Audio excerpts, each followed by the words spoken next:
Hello everyone, Radhe Radhe. आप सभी का हमारे चैनल में बहुत बहुत स्वागत है। आज के वीडियो में मैं आप सबके साथ शेयर करने वाली हूँ लड्डू गोपाल की प्राण प्रतिष्ठा कैसे की जाती है। अगर आप अपने घर में लड्डू गोपाल को रखते हैं और आपने अभी तक लड्डू गोपाल की प्राण प्रतिष्ठा नहीं की है तो उनकी प्राण प्रतिष्ठा आप ज़रूर करो। भगवान की प्राण प्रतिष्ठा करना बहुत आवश्यक होता है। अगर घर में आप भगवान रखते हैं जैसे कि लड्डू गोपाल है, राधा कृष्ण है, अगर उन्हें रखते हैं तो उनकी प्राण प्रतिष्ठा आप घर में ज़रूर करें, क्योंकि बिना प्राण प्रतिष्ठा के भगवान को अपने घर में आप नहीं रखा जाता है। तो मैं आपको बहुत सरल तरीका बताने वाली हूँ कि आप इस प्राण प्रतिष्ठा को जन्माष्टमी के दिन कर सकते हैं, द्वादशी के दिन कर सकते हैं। एकादशी के दिन नहीं की जाती क्योंकि प्राण प्रतिष्ठा में अन्न का प्रयोग होता है, इसलिए आप एकादशी के दिन ना करें, द्वादशी के दिन कर लें। कोई विशेष ओकेजन है, मतलब कि कोई विशेष तीज त्योहार है, उस दिन भी आप इस प्राण प्रतिष्ठा को जो है ना कर सकते हैं। तो आपको बहुत एकदम सरल तरीका इस वीडियो में मैं दिखाने वाली हूँ।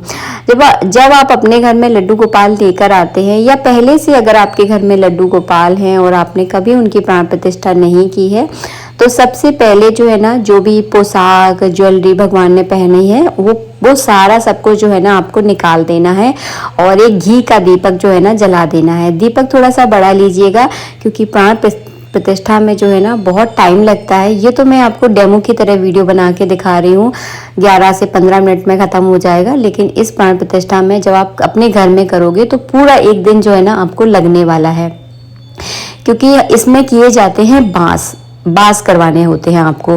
तो 5 बांस होते हैं और पांचों बांसों में आपको 1 घड़ी या 2 घड़ी का ध्यान रखना होता है।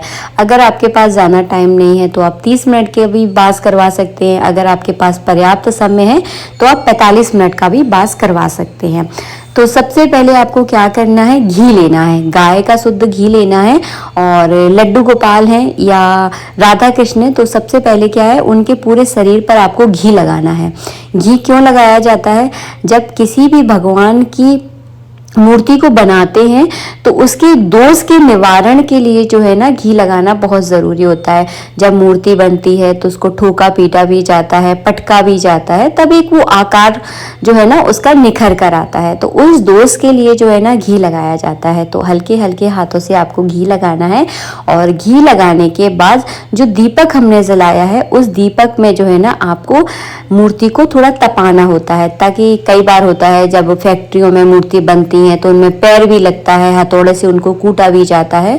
तो उस दोष के निवारण के लिए अग्नि में इस मूर्ति को जो है ना तपाना बहुत ज़रूरी है। तो थोड़ा थोड़ा तपाना है, ऐसा नहीं एकदम लाल कर देना है, थोड़ा दूर से तपाया जाता है ताकि जो दोष जो लगा होता है वो दोष जो है ना खत्म हो जाता है, इसीलिए जो है ना किया जाता है। और जन्माष्टमी बहुत शुभ अवसर है, परसों ही जन्माष्टमी है। अगर आपके घर में लड्डू गोपाल की प्राण प्रतिष्ठा अभी तक नहीं हुई है तो आप जन्माष्टमी वाले दिन इस प्राण प्रतिष्ठा को कर सकते हैं।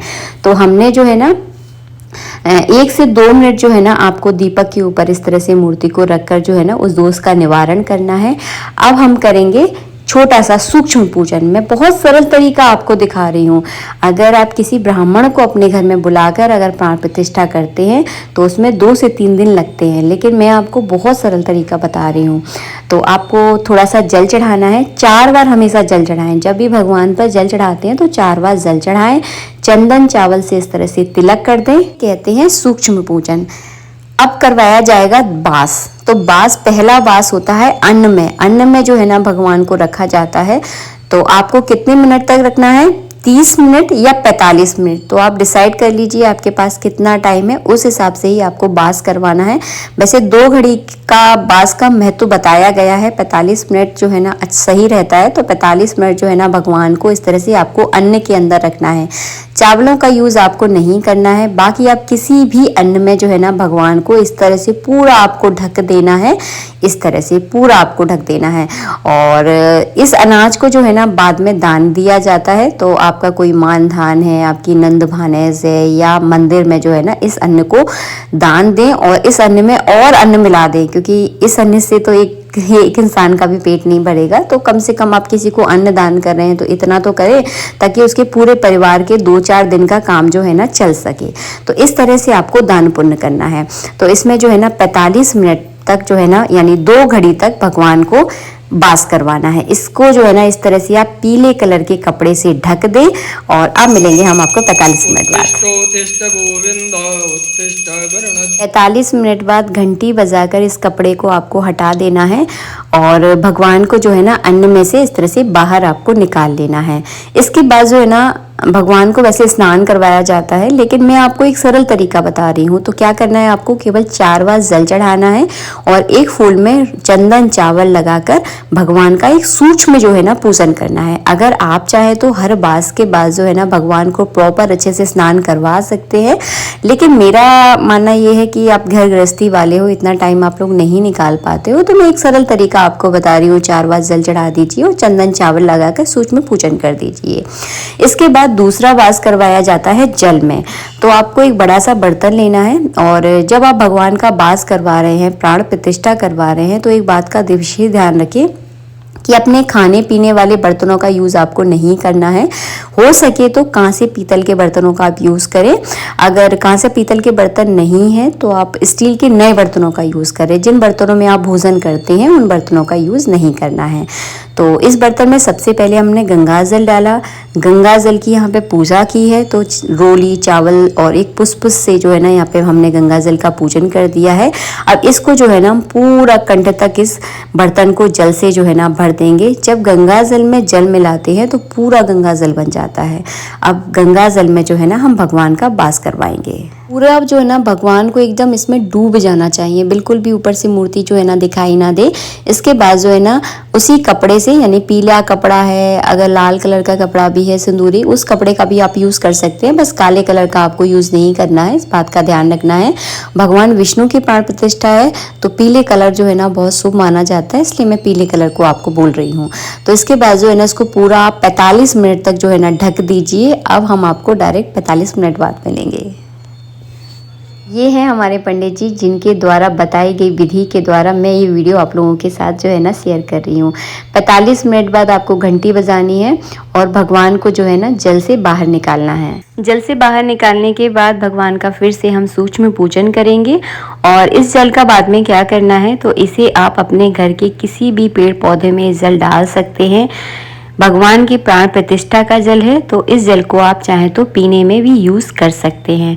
आप इस जल को तुलसी में भी जो है ना डाल सकते हैं। पहले हमने अन्न का वास कराया, उसके बाद हमने जल में वास कराया। अब इसके बाद भगवान का सूक्ष्म पूजन करने के बाद हम फल में वास कराएंगे। तो इस वीडियो में मैं आपको 5 वास दिखा रही हूँ। आप 7 वास भी करवा सकते हैं, 11 भी करवा सकते हैं। तो अलग अलग चीज़ों का आपको प्रयोग करना होता है। कांसे की थाली में इस तरह से मैंने स्वास्तिक बना लिया है, भगवान को विराजमान कर लिया। आसपास जो है ना इस तरह के आप 5 तरह के जो भी पसंदीदा आपके फल है वो फलों को जो है ना इस तरह से रख दीजिए। पूरा आपको भगवान को जो है ना इस तरह से ढक देना है फलों से। इन फलों का बाद में क्या किया जाता है, इनको आपको दान ही करना है, क्योंकि भगवान का इसमें वास कराया है। ऐसा नहीं है इन फलों को आप नहीं खा सकते, आप भी इन्हें प्रसाद के रूप में खा सकते हैं और अपने आसपास पड़ोसियों को भी बांट सकते हैं। 45 मिनट के लिए जो है ना मैंने फलों में वास करा दिया है। फिर जो है ना 45 मिनट बाद इस तरह से घंटी बजाकर मैं कपड़ा हटा दूंगी और भगवान को जो है ना फलों के बास में से बाहर निकाल लूंगी। फलों में से बास कराने के बाद फिर से सूक्ष्म पूजन होगा। जितने भी बास कराए जाते हैं उनके बाद भगवान का पूजन करना बहुत ज़रूरी है। तो मैंने वही चंदन चावल से पूजन कर दिया है, 4 बार जल चढ़ा दिया है। अब करेंगे हम मिठाई में बास। आप चाहें तो बाजार से बनी हुई कोई भी मिठाई का यूज़ कर सकते हैं, घर में भी आप कुछ मीठा बनाकर उसमें भी बास करवा सकते हैं। नहीं है तो केवल जो है ना इस तरह से शक्कर या गुड़ में भी जो है ना भगवान का वास करा सकते हैं। तो यहाँ पर आप चाहें तो जो फलों का मीठा जूस होता है उसमें भी भगवान को वास करवा सकते हैं। तो यहाँ पर मैंने शक्कर का यूज़ कर रही हूँ। शक्कर से जो है ना भगवान को इस तरह से पूरी तरह से आपको ढक देना है। ऊपर से इस तरह से पीले कलर के कपड़े से पूरी तरह से आपको ढकना है और 45 मिनट होने के बाद जो है ना घंटी बजाकर भगवान को शक्कर के बाद से बाहर निकालना है। बाद में इस मिठाई का यानी इस शक्कर का क्या करना है, तो इसे भी आप चाहे तो मंदिर में दान कर सकते हैं, आप चाहे तो अपने मान धान को दान कर सकते हैं, आप इसे खुद के यूज़ में भी जो है ना इस शक्कर को ले सकते हैं। लेकिन पूरा आपको यूज़ नहीं करना है, थोड़ा सा आपको दान पुण्य ज़रूर करना है। दान पुण्य से कहते हैं वृद्धि होती है, घर गृहस्थी में बरकत जो है ना बनी रहती है। तो दान पुण्य आप ज़रूर करें। इसके बाद जो है ना यहाँ पे शक्करा बास भी हो गया है, यानी कि मिठाई में भी हमने भगवान को बास करा दिया है। अब कराएंगे हम सैया बास, जो कि बहुत ज़रूरी होती है। सैया बास मतलब भगवान को सुलाने में बास करवाया जाता है। तो अगर आपके भगवान के पास अगर कोई पलंग है या न कोई नई खटिया है, उसमें भी इस तरह से बास करवा सकते हैं। तो मेरे पास ये एक कुर्सी है, इसमें जो है ना भगवान हमारे सोते हैं। तो यहाँ पे मैंने नीचे गद्दा बिछा लिया है, ऊपर से जो है ना भगवान के ऊपर इस तरह से हम पूरा फूलों से इसको पूरी तरह से आपको ढक देना है। आप नीचे भी फूल बिछा सकते हैं, इसे कहते हैं सैया बास। और 45 मिनट तक यानी 2 घड़ी तक जो है ना भगवान को आपको सैया बास कराना है। इस तरह से करवाए जाते हैं 5 बास। पहले मैंने अन्य बास करवाया, उसके बाद जल में, उसके बाद फल में, उसके बाद मिठाई में, उसके बाद सैया बास। तो 5 बास कराने के बाद फिर की जाती है भगवान की प्राणों की प्रतिष्ठा। जब हम मार्केट से भगवान हम लेकर आते हैं, किसी भी तीर्थ स्थान से भगवान लेकर आते हैं, तो वो एक मूर्ति होती है। लेकिन जब हम उनको इस तरह से बास कराते हैं, उनके अंदर प्राणों की स्थापना करते हैं, तो इसे कहते हैं प्राण स्थापना। इस तरह से जो है ना बास कराने के बाद आपको क्या करना है, भगवान का स्नान करवाना है। तो पंचामृत से स्नान करवाया जाता है। सबसे पहले आपको गंगा जल से स्नान करवाना है। तो यहाँ पे सबसे पहले हम गंगा जल से स्नान करवाएंगे। उसके बाद जो है ना पंचामृत की 5 अलग अलग चीज़ों से आपको स्नान करवाना है। तो यहाँ पे जो है ना सबसे पहले आपको शंख है तो शंख का यूज़ कर लीजिए। अगर आपके पास शंख नहीं है तो आप केवल जो गंगा सागर है, जो तांबे का लोटा है, उससे भी आप स्नान करवा सकते हैं। 4 बार आपको इस तरह से जल चढ़ाना है, जैसे कि मैं आपको वीडियो में चढ़ा रही हूँ। साथ के साथ आपको घंटी भी बजानी है। जिन लोगों को मंत्र नहीं आते हैं वो बीच बीच में अगर इस तरह से घंटी बजाते हैं ना, तो घंटी से भी जो है ना स्वरों की ध्वनि निकलती है, मंत्रों की स्वरों की ध्वनि निकलती है। तो घंटी बजाना बहुत ज़रूरी है। इसके बाद जो है ना पंचामृत की 5 अलग अलग चीज़ों से आपको स्नान कराना है। मैंने अभी नहीं कराया है, लेकिन आपको ज़रूर कराना है, क्योंकि जब आप प्राण प्रतिष्ठा कराते हैं तो उसमें पंचामृत का स्नान कराना बहुत ज़रूरी होता है। हमारे भगवान की तो हम प्राण प्रतिष्ठा बहुत सालों पहले करवा चुके हैं, लेकिन अगर आप पहली बार करा रहे हैं तो पंचामृत से स्नान जरूर करवाएं। बात करेंगे हम लड्डू गोपाल का श्रृंगार। तो जो भी आप नई पोशाक लेकर आए हैं, जो भी श्रृंगार का सामान है, खूब अच्छे से जो है ना ठाकुर जी को सजाना है आपको। इसके बाद आप भोग लगा दीजिए। इसके बाद जो है ना आपको आरती करनी है, और आरती करने के बाद एक विशेष कार्य करना है। अपने सीधे हाथ का अंगूठा भगवान के हृदय से आपको लगाना है। इसमें एक मंत्र बोला जाता है, हो सकेगा तो मैं डिस्क्रिप्शन में दे दूंगी, नहीं तो आप केवल मन में भाव करते हुए ऐसा आपको भाव करना है कि जो हम लेकर आए हैं अपने लड्डू गोपाल, इसमें जो है ना उनके प्राणों की प्रतिष्ठा हो गई है। राधे राधे।